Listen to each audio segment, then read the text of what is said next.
Greetings from the center of Canada and welcome to the Fringe Faithful Collective. My name is Mike Powell and this is article episode number 7, entitled The Parable of Curious George and its function to explain the global truancy of God as complete, partial, or merely apparent. One of the most iconic, popular, and entertaining collection of children's stories from the past century has got to be Curious George, which was originally released in 1941 by Hans Augusto and Margaret Elizabeth Ray, of blessed memory. These German Jews narrowly escaped from Paris by bicycle on the eve of the Nazi invasion of France. Among their very few possessions was the self-titled manuscript of the first of 7 original stories, which they eventually brought with them to New York, where it was published and has never been out of print. Since that time, the original adventures have inspired dozens of new books written and illustrated in the style of Margaret and H.A. Ray, as well as television shows, movies, toys, and apps. "Now run along and play, but don't get into trouble," said the man with the yellow hat. "George promised to be good, but it is easy for little monkeys to forget." This brief exchange in the first tale between the unnamed man and his inquisitive animal friend in essence defines the storyline of every adventure featuring Curious George, and what I personally find intriguing about this formulaic series of stories is how comparable it is to our experience of life, specifically the events of our existence in relation to God. For instance, have you ever considered where the man with the yellow hat has gone anyway, what he's doing, and why he always seems to be leaving George alone when it's inevitable that he'll make a mess of things? How often have we asked the same questions about God, wondering where God is when problems arise, contemplating about whether we'd be in such a mess if we hadn't been left on our own, waiting for God to return to set everything right? Normally, the word truant refers to a student who regularly skips school, someone who's consistently inconsistent in their attendance. But what about absentee teachers? Technically, the term truancy would also apply, as it's about shirking duty, failing to show up, or lacking presence. And if we extend the concept into a theological realm, one might even ask whether God is a truant. After all, isn't this what the psalmist is wondering about when they wrote or sang, "Why, O Lord, do you stand far off? Why do you hide yourself in times of trouble?" We are not the first generation and won't be the last who wrestle with the idea of God's absence, and who are deliberately and authentically concerned about if and how God is present with us in the world.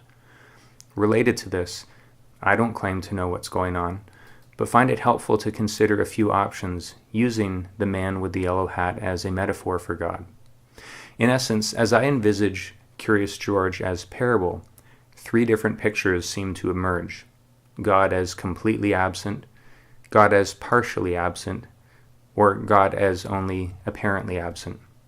The first outlook would be best described as atheistic or agnostic, whereby the man is simply an imaginary projection of the monkey. Perchance Curious George is delusional and has invented a fictional man to be his friend, when in fact this yellow-hatted figure simply doesn't exist or cannot be verified to be real. After all, the man with the yellow hat never really participates in the plot of the story, so much so that when the man allegedly does return, the trouble's been resolved, and amends have been made by George to those who were upset or inconvenienced by his own curiosity. It's almost as if the man is superfluous as a character, and though iconic, if removed, each tale would in essence play out the same way had there never been a hat-wearing man. The second point of view could be taken to portray a more deistic image of God. In other words, the conclusion that God was present but isn't currently, or that God is present to some extent but not completely. Here the man with the yellow hat is recognized to exist, but has either temporarily left, or for whatever reason cannot be fully present when his monkey companion encounters problems. So, feasibly, God is somewhere in or beyond our universe, but has either left things to run on their own for a time, for example, the divine watchmaker argument, or the conditions of our existence effectively prevent God from being entirely with us. For example, the notion that God chooses not to intervene in circumstances that directly contravene our free will as humans. Accordingly, this perspective accepts the story as a description of reality. George feels alone because his friend is not accessibly or helpfully at hand. Perhaps the monkey is at fault for wandering off, or maybe the man wasn't paying attention and is answerable for his negligence. Or it could be that the man with the yellow hat knows and trusts George will ultimately make the right decisions on his own. Regardless, what's clear is that the monkey's predicament is in practical terms equivalent to the first outlook of the man being illusory. Because whether God is fully or provisionally absent, the experience for us as humans is divine absenteeism. This leads me to a third option, which would be most commonly associated with a theistic or conventionally Christian worldview. Considering the apparent absence of the man with the yellow hat, it's easy to assume that because we don't see him, that he's gone somewhere else. But in these stories about Curious George, although the man isn't in the picture, in other words, he has moved out of frame, this doesn't mean that he's gone. For all we know, he's just out of our line of sight, which would line up with the idea that God is spiritually immanent, that God, who is invisible, may nonetheless be consistently and constantly near or close or next to us by the Holy Spirit. Still, sometimes one's presence raises more questions than answers. If this yellow-hatted individual was there, foresaw or heard commotion, why not step in before trouble arose or became worse? To say the same thing differently, the dilemma that we face when it comes to misfortune, unrest, and tragedy is this: is the reasoning which maintains that God allows or permits this or that difficulty to subsist in our lives in essence the same thing as God causing it to happen? If there is a divine presence in our midst when bad things go down, is God merely a powerless bystander, or worse, one who sanctions or condones such things?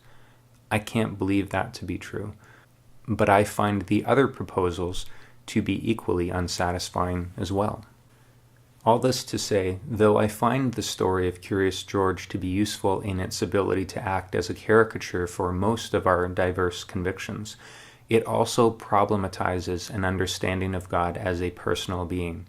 Because if God is a figment of our imagination, or only partly or erratically with us, or purportedly wholly present in some unverifiable, ghostly way, then we're not actually dealing with a person like you or me at all. After all, doesn't mature, unimpaired, unimpeded, unhindered personhood imply perceptible interaction or two-way, comprehensible conversation? Isn't the knowledge of another person's actuality in real time and space necessary for a legitimate relationship to exist?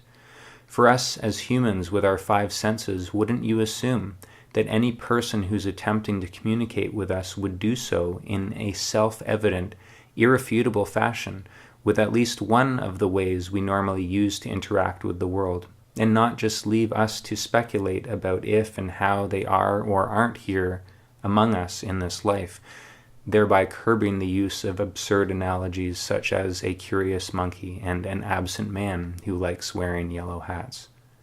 This is surely why some have chosen to altogether re-examine their concept of God, as Peter Rollins eloquently spells out in episode 111 of the Robcast, using the terms superbeing, hyperbeing, ground of being, and event to describe God.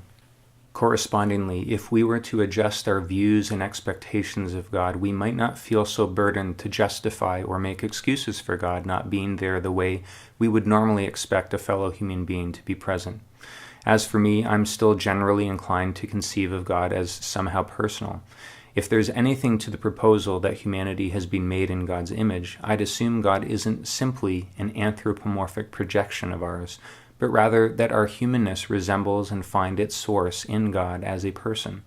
And though a more deistic outlook makes the most sense to me right now, as it best lines up with my experience of life, I'm also not willing to make an absolute claim about it, because I could be wrong.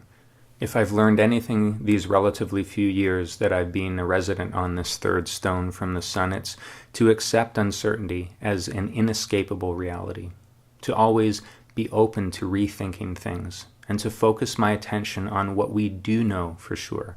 That being said, if one of the very few assurances we have in life is that we're all going to die, then it seems to me that we ought to insist only on those things that do the most good within our current state of existence, as opposed to theorizing, estimating, and arguing about what might be, but which no one can seem to agree on, and which so often leads us to vilify, mistreat, and destroy one another. While God could be a person like us, which is what the four views of the Curious George parable each assume, perhaps it's more constructive and beneficial for us to focus on those people who are undeniably in front of us, beside us, and around us. Unlike the characters in Samuel Beckett's play Waiting for Godot, our task isn't to simply wait around for an imperceptible God to show up. Instead, it could be that the very act of accomplishing what's right, of being just, merciful, and humble, is how we embody and enact what Jesus is remembered to have said, namely, whatever you do for one of the least of these brothers and sisters of mine, you do for me. Peace and love, sisters and brothers.